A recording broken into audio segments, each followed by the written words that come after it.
wajar, dan sepertinya ia mulai kembali menyukai An Joyong. Benarkah akan seperti itu? Di hari berikutnya, sidang pertama DJ Panda pun dimulai. Sidang dimulai dengan memberikan beberapa bukti yang dimiliki oleh DJ Panda. Bukti-bukti itu cukup kuat untuk membuktikan kekerasan dalam dunia kerja. Lee Dong-soo atau pemilik bar menyangkal semua tuduhan itu, hingga membuat An Joyong akhirnya menunjukkan jati dirinya sebagai pengacara yang bisa menyerang mental lawan.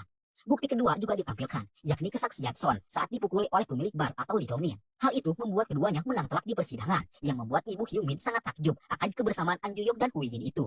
Di waktu yang sama pula, Moon Jae-yong akhirnya mau melakukan USG. Hasil USG itu menampilkan jika bayi yang dikandungnya sehat.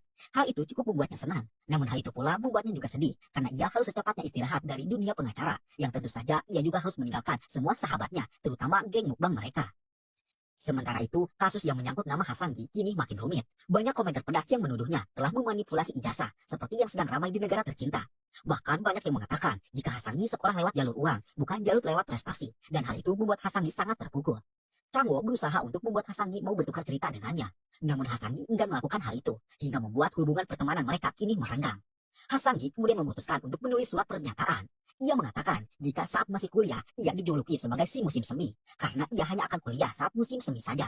Karena di musim-musim yang lainnya, ia terpaksa harus bekerja sangat ekstra, hingga memeras keringat dan air mata untuk membiayai kuliahnya.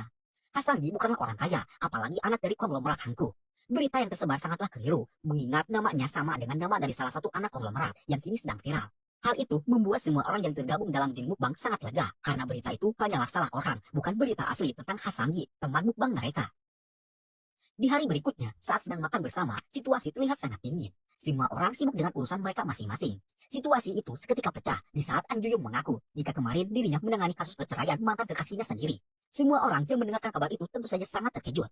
Merasa diawali, Changwo akhirnya jujur dengan pekerjaannya sekarang yang diharuskan menjadi badut dari salah satu tahanan anak pejabat.